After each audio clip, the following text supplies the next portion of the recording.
El Senado se apresta para tratar esta tarde una serie de proyectos vinculados a jubilaciones, vinculados a distribución del impuesto a los combustibles y sobre todo a los fondos que reciben las provincias por parte de la Nación.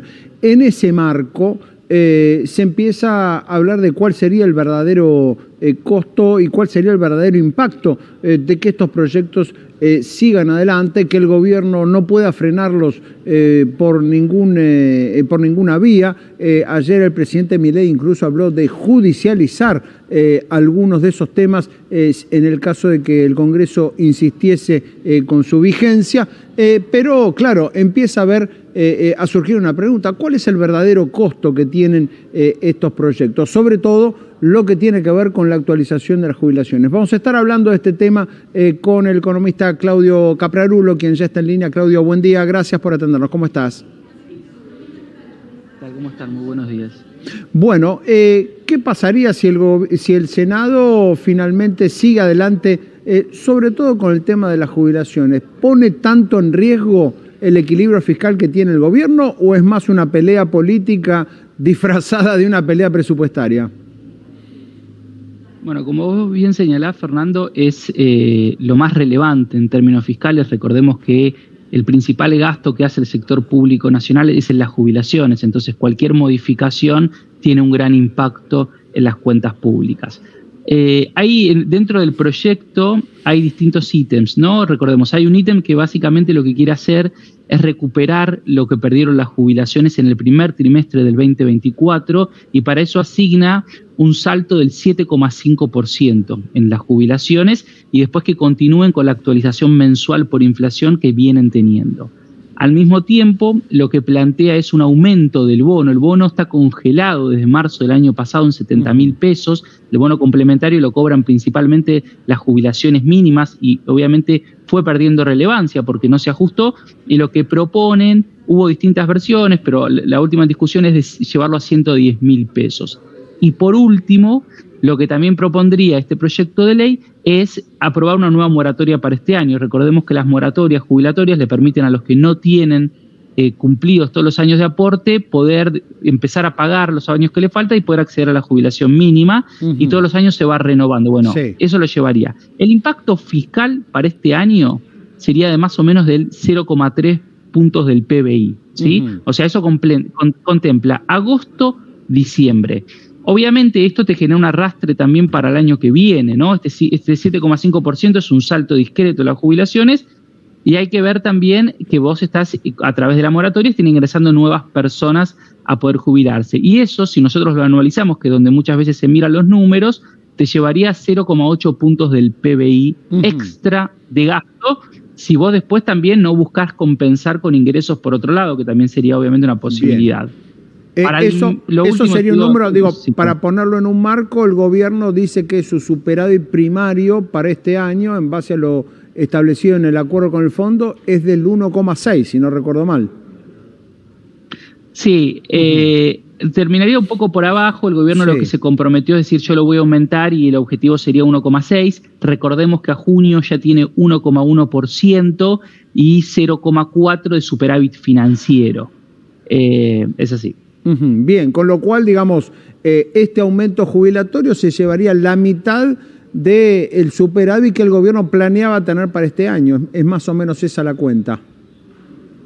Bien. Sí, en términos anualizados sí, este año no. Este año no, porque recordemos que este año, empieza a partir de agosto, sería 0,3 respecto a lo que vos señalabas. Entonces sería casi un cuarto, podríamos decir. Bien, ahora, contemplando todo el escenario que tiene por delante el gobierno, contemplando el acuerdo que ya cerró con el fondo, la llegada de dólares que espera, las inversiones, etcétera, y sobre todo teniendo en cuenta la rigidez que ha tenido en otros terrenos en materia fiscal, digamos, acaba de cerrar el organismo de Vialidad Nacional, o sea, que acaba de decidir que no va a haber obras públicas a cargo del gobierno. Digo, ¿es tan complicado? Si el Senado lo aprobase, el gobierno no tiene otras herramientas para que ese impacto fiscal sea manejable. Bueno, recordemos que después está la posibilidad y lo que viene haciendo el gobierno cada vez que hay un proyecto fiscal que logra aprobación en ambas cámaras, que es un veto presidencial. Lo que sucede es que después para el veto presidencial también va a necesitar que sea ratificado, ¿no?, por una de las cámaras. A ver, creo que acá el gobierno lo que trata de hacer siempre trabaja mucho sobre las expectativas. Lo que no quiere mostrar es que hacia adelante va a ceder en el ancla de su programa económico, que es el superávit de las cuentas públicas. Como yo te señalaba previamente, lo que siempre tenemos que tomar en cuenta es que el resultado fiscal es eso, es el resultado entre ingresos y gastos. Entonces también el gobierno podría tomar la decisión, si tiene que aumentar el gasto en alguna partida porque lo forzó el Congreso, es ver cómo lo compensa eso desde el punto de vista de los ingresos. Lo que pasa es que seguramente esa medida también sería mal leída por el mercado, ¿no? Porque dice, bueno, el gobierno va a empezar a aumentar los impuestos cuando por el contrario su agenda es de regulación. Hoy lo que parecería ser, al menos lo que uno se puede informar a través de los medios de comunicación, es que lo más probable es que las provincias, sobre todo los gobernadores que suelen acompañar algunas medidas del gobierno, terminen aprobando lo que se refería a lo que vos mencionabas previamente, ¿no? Recordemos que el impuesto a los combustibles tiene asignaciones específicas, 2 de esas son a fondos de infraestructura hídrica y de transporte principalmente, que son obras, o sea, que es parte de la coparticipación, que tiene una asignación específica y que el gobierno no está usando y que lo usa para mostrar mejores resultados fiscales. Entonces las provincias le están diciendo, esa plata que no estás usando en realidad es nuestra, redistribuirla según la coparticipación. Ese parece que es el proyecto que finalmente sí se va a aprobar y va a salir, que es más o menos este año de 0,18 puntos del PBI, bastante más bajo de lo que veníamos hablando de las jubilaciones, y si lo analizamos, 0,4 puntos del PBI. Ese parecería ser el que seguramente ahora, se termine concretando. Allí lo que está ocurriendo, Claudio, es que el gobierno dice, bueno, yo estoy recaudando este impuesto, la ley dice que lo tengo que asignar a objetivos específicos, no estoy cumpliendo con esos objetivos, que son nada menos obras hídricas y obras viales, pero tampoco se lo doy a las provincias, es decir, lo recaudo y me lo guardo. Claro, exactamente, y forma parte del ahorro que está haciendo y que muestra el sector público nacional en sus cuentas, este famoso superávit primario del que veníamos hablando. Bien, ¿te preocupa la situación de las reservas? Ayer el gobierno dijo, bueno, voy a seguir haciendo estas compras en bloque porque no voy a intervenir en el mercado. ¿Es preocupante la situación de las reservas en la Argentina? Bueno, es preocupante y llegamos a una posición de mucha fragilidad en una segunda mitad del año que siempre para la Argentina es complicada por la estacionalidad de nuestras exportaciones. Principalmente al mundo le vendemos productos agropecuarios, soja, oleaginosas, y la segunda mitad del año, cuestiones estacionales, cae. Bueno, el gobierno decidió y se jugó un pleno a llegar a esta segunda mitad del año con mucha fragilidad, priorizando principalmente la baja en la inflación. Entonces lo que estamos viendo desde que empezó el mes, en las primeras 6 ruedas, el tipo de cambio oficial se ha subido más de un 5%. Bueno, este ruido es lógico con lo que veníamos. Digo, muchos economistas veníamos admitiendo, tenés un problema de dólar, de apreciación cambiaria, de un dólar barato, no estás acumulando reservas, ojo, por la segunda mitad del año va a ser más compleja. Y es lo que se refleja en los números. Bien, con lo cual eso también, digo, el mercado va haciendo esa lectura. Y una vez que se termine esta etapa de liquidación extra, digamos que va a durar casi todo el mes de julio, el dólar podría subir un poco más. Sí, así es. A ver, me parece que la clave hacia adelante es tratar de ver si el gobierno logra que el tipo de cambio se mantenga dentro de las bandas, que empiece seguramente a posicionarse. En los últimos meses de que el gobierno instauró este modelo de bandas cambiarias, este programa, se mantuvo siempre por lo general por el medio, más allá de que el equipo económico trataba de forzar expectativas, mismo interviniendo en la curva de dólar del futuro para que baje, para que esté más cerca del piso, se acerque más a los 1.000 pesos y el Banco Central pueda comprar. Eso no sucedió. Bueno, ahora seguramente lo que vamos a ver es un tipo de cambio oficial que va a estar de la banda hacia arriba. Mientras se mantenga dentro de la banda, es parte de las reglas del juego, y en un punto también me parece que lo que vamos a empezar a ver es que es un poco más consistente ese tipo de cambio oficial. Veremos si logra tener impacto en la clave, que volviendo al inicio de tu pregunta, que es sobre las reservas. Si este aumento en el tipo de cambio oficial desincentiva consumos en el exterior y permite que el Banco Central al menos empiece, en el mercado de cambios, al menos en la cuenta corriente se empiecen a perder menos dólares. Bien, está claro.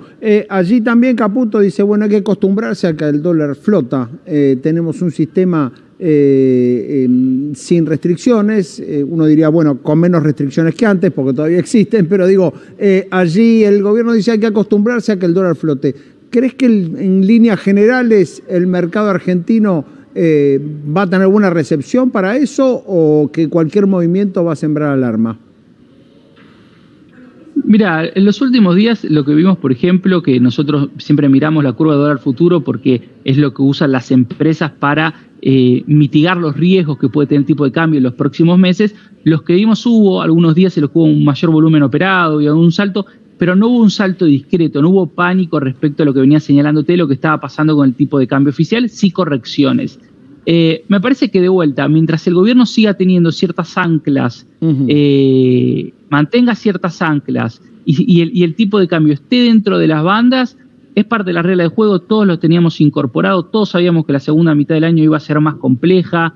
Si la situación no se le va, creo que no va a ser un problema. Lo que sí es cierto lo que dice el ministro Caputo también, que todos nos tenemos que acostumbrar a empezar a ver que el tipo de cambio un día sube, que al otro día baja un poco, que se queda más estacionado. Se está rearmando el sistema financiero también con lo que sucede con los bancos, ¿no? Que recordemos que desaparecen las LEFI, no me quiero meter en otro tema, pero bueno, sí, hay todo un cambio también en el sistema financiero que tiene que ver con el tipo de cambio y con el rol del Banco Central. Está bien, pero digo, ahora en el corto plazo, dentro de poco tiempo hay elecciones, se sabe que en las elecciones siempre hay cierta tensión cambiaria. Digo, habrá que ver si estamos todos, los ciudadanos de a pie, las empresas, etcétera, preparados para que haya un tipo de cambio tan volátil. Sí, ahí hay un punto interesante que vos marcabas antes. Recordemos que hay menos restricciones, pero sigue habiendo restricciones. Entonces las empresas no pueden hacer lo que se llama la formación de activos externos. Con los pesos no pueden ir a comprar dólares, más allá de lo que puedan hacer algunas empresas con el contado con liquidación. Sí. Pero sí lo que estamos viendo en los últimos meses, y es más preocupante, sobre todo de cara a las elecciones, es que este dólar ahorro que se le permite de vuelta a través de los bancos directamente a las familias está generando cada vez una mayor demanda de dólares. En un punto algunos se usan para pagar los gastos con tarjeta de crédito porque estamos en niveles récord de consumo de turismo emisivo, pero también muchos simplemente para ahorro. Por suerte todavía esos depósitos se quedan en los bancos, pero es como vos señalás, hay que ver si de cara a las elecciones no se empieza a acelerar eso y puede ser un problema. Está muy claro. Claudio, muchísimas gracias por estos minutos. Ha sido un gusto, que tenga muy buen día. Hasta luego. Claudio Caprarulo, director de la consultora analítica.